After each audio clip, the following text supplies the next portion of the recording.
Hey guys and gals, my name is Kuars, and welcome back to another video. Now, I myself would consider myself a pretty young person, right? Especially relative to some of the other people on YouTube doing game reviews and shit. Like, fucking AVGN's been doing this shit longer than I've been alive. That man started in 2006 and is still going strong. That has all my respect, right? And I'm the ripe old age of 18, which is just old enough to have younger people than you on the internet, which is kind of a weird feeling. It is also just old enough that I don't actually have to lie about my age anymore when entering risky websites. It's kind of a surreal feeling, I'm not gonna lie.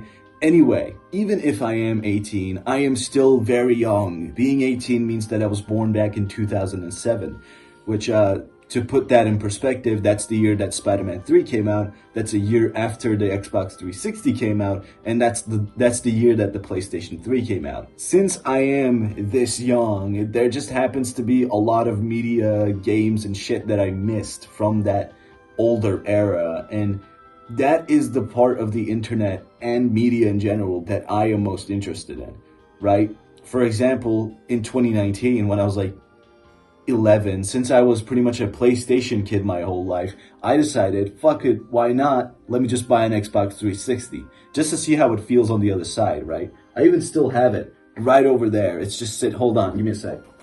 Here it is, the Xbox 360E specifically. Why did I buy this model specifically when the other models are just fine? I'm not sure. But I have it. I have this little brick of a fucking console that just looks like a shitty Xbox One. But here it is, and I still cherish this thing to this day. Even if I don't really play it because, well, now it just got replaced by my Xbox Series S, which is right under there, where you can't see it. Right there. Do you see it? There you go. Got replaced by that because that thing can pretty much play all the games that this thing can, but also it can play its own games, which is nice. It also has dev mode and shit like that. Whatever, that's not the point of this fucking video. In fact, everything I've talked about has not been the point of this video. The point of this video is one of the worst games ever created. That's right. E.T. for the Atari. That's right. Today we're going to be looking into E.T., the extraterrestrial for the Atari 2600. If you have somehow never heard of this game, buckle up, because this game was so bad that it's known as one of, if not the worst game ever created. Developed practically within less than a week by just one guy, this game is so bad that it is listed as one of the main causes for the video game crash of 1983. And also, I've never actually seen E.T. the movie, so I really have no frame of reference for anything that happens in the game, and also, I've really only seen the game through the Angry Video Game Nerd episode about it, so I kind of have no idea what I'm getting into, but if it's bad enough to get an Angry Video Game Nerd episode about it and also cause the video game crash of 1983, this game must be like the worst game ever created, right?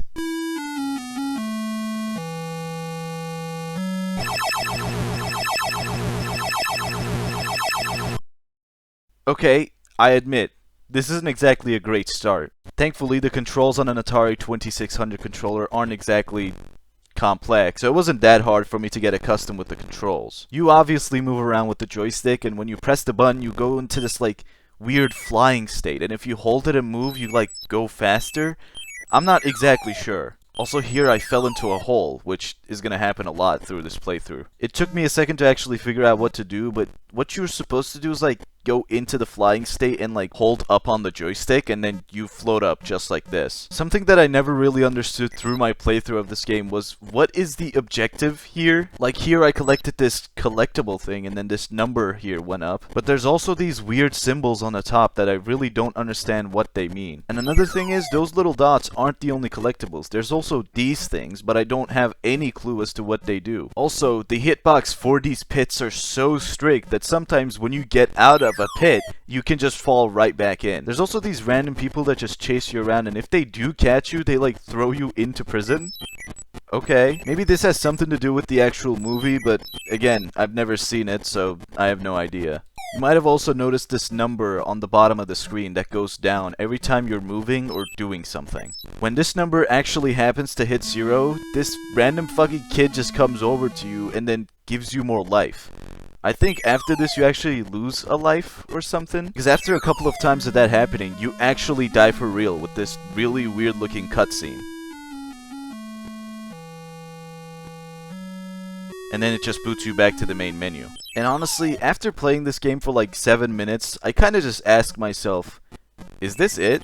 I mean, don't get me wrong, this game sucks, but you're telling me this is what practically broke the camel's back of the video game industry back in 1983? I don't know, maybe I just have low standards or something, but I swear to God, I've played games that are worse than this on newer consoles. Now, that also isn't to say that I'm ever gonna play this game again. Definitely not. But at the end of the day, I'm kind of glad that I did play this game, because it is pretty much a piece of video game history at this point. So, in conclusion, game sucks, 0 out of 10, you can't fuck ET.